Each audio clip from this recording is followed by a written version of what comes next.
Hello, look at that. We've got the purple cloth out today. It must mean that we are going to be looking at purpley cards. Maybe. Okay. This is Les Messagers d'Égypte, as promised. I am doing a review in English, even though it hasn't been translated and you may not have it in English, but bear with me as I explain why I am including it. Yliade is the lady who did this. It is edited by these people and you can find it on Amazon. In the box, the very beautiful box, you have a very beautifully illustrated book and one pop-out deck of cards. Okay, one pop-out deck of cards, and then you're probably, like me, never going to look at the beautiful box again, but that's okay. It protected it, and as you can see, actually my box got bashed about, so I was quite pleased that it was actually the box that got bashed about and not the cards. Okay, so very beautiful book, edited in color, very nice. It's got the cards with their numbers, got a nice introduction, and then for every card you have a highly detailed graphic representation of each of the cards, which is really handy if you want to hone in on some of the detail. And then it gives you the name in sort of French, but you know, it's Grecicized. It's Greek version of all the Egyptian names. So if you know who the deities are, or even if you go on Wiki and you go into the deities list, then it's pretty easy to find. For each of the deity, you have the card number, you have the name. Unfortunately, you don't have hieroglyphs. That's a bit of a shame, but hey, I guess not everybody can read hieroglyphs or wants to read hieroglyphs. But compared to the Book of Doors, that makes a point of bringing you the hieroglyphs, or even Normandy Ellis's book, which gives you the hieroglyphs, a bit of a letdown. But it just tells you where it kind of pitches itself in terms of knowledge. Okay, so the description, very mainstream, okay, nothing that you cannot get by yourself, basically. And then the symbolism, okay, not my favorite. I would say these are very good cards to develop a feel for the deities and to develop even a working relationship with some of them, but I don't use the symbology, you know, I just don't. If you really are desperate for symbology, go to Normandy Ellis's book. It's much better, okay? So that is why I am including it in an English-speaking review, even though it is all in French. It is because really you do not need to read a lot of the book. If you really want information, you're going to want to reach for this anyway. Okay, so that's my story and I'm sticking to it. So here we go. Beautiful box, nice hard box, not soft, with a beautiful capera or capri inside, and a little bit of hieroglyphics there maybe in the background. Now I think the cards are in order. Good bast, easy pull ribbon, which is always handy. The back of the cards, I actually really like the back of the cards, and that's probably why I bought the deck.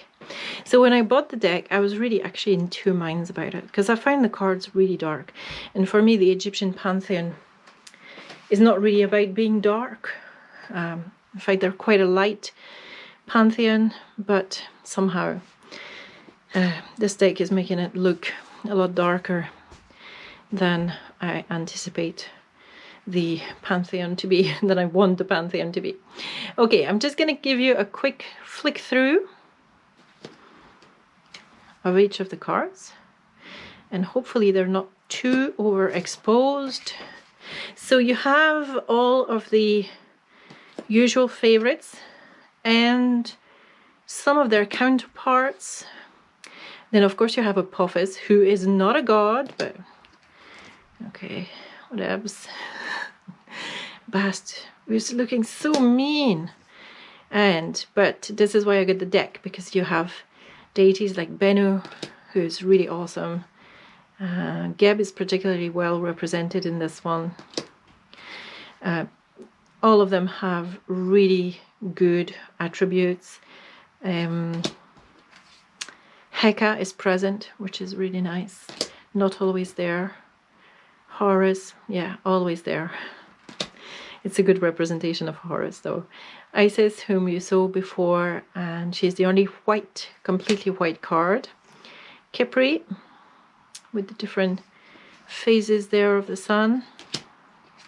It's actually phases of the sun. Khepri is the morning sun. Okay, it's the rising sun. Khnum. Khonsu. Really awesome deity, Khonsu. Ma'at. Need I say more? Maftet. So you'll see there's quite a few lion-headed deities in this. And quite a lot of snakes as well. Quite a few snakes. And that's okay. Mut, who is the vulture. I love a vulture. Vultures are so awesome. Nefertum, one of my go-to archetypes. Neith. A lot of them have a very similar spelling in French and English, so you know they're going to be really easy to, if you like the deck and you like the art, they're going to be really easy to find. Note. And Osiris looking menacing. I'm not so sure about him there, but Wadjet, who is, it's an okay representation of Wadjet. Love that you've got Opout with the Sekhem scepter there, which is basically a mace. Ra or Ray. Renenutet, who's a serpent lady or scorpion lady. Satis. And Satis is represented sometimes, I think she's got like white crown as well as the horns, the gazelle horns. Sekhmet, looking quite fierce. Serket. And it's got Seshat, which is quite awesome because I like working with her. And of course it's got Seth, without whom it would not be complete. And Shu also has a feather, just like Matt. Sabek. Subdet. The Sphinx, who's not really a deity, more of a wisdom keeper kind of figure. Tefnut. And Thoth. Okay, so a dark deck, you can, if you like the art, I would say don't let the fact that the book is in French hold you back. Okay, just get Normandy Ellis's book, which if you are into the Egyptian pantheon you should be getting anyway. Not that I want to tell you what to do, but you know, it's a very awesome book. And just the art is just quite unique in this one. I'm still not 100% sure about it, but there are a few like this one, and like Neath, and like Opout, that are really making it a viable deck for me. You know, if I was basing myself on how I feel about Ra in this deck, I would never use the deck, okay? So some of the deities are a little bit semi, like, you know, all of the serpentine ladies are all a little bit semi. It's a little bit of a shame that all the expressions are basically the same, but apart from that, the attributes are very well rendered. I don't mind it, you know. I mean, I've been working with it waiting for something better to come along, I really don't mind it. If it's the only deck that you can get your hands on, then it's probably an okay deck. I would have this one over the Outset Oracle or the Isis Oracle. Yeah, any day of the week. So you're just gonna have to think, is this too gimmicky for me? Is the the design a little bit too gimmicky for you? Is it looking too much almost like a card game? How do you feel about it? Yeah. So that's a call that you're gonna have to make. I enjoyed getting it. I enjoyed working with it whilst I didn't have anything better to work with.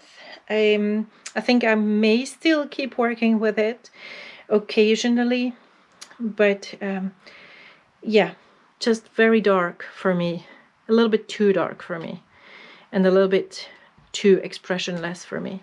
But I get it, Egyptian murals don't exactly go on massively on expression, so I get the rationale behind it. What do you think? How do you feel about it? Is it a deck that you might consider, even though it's in French? Let me know.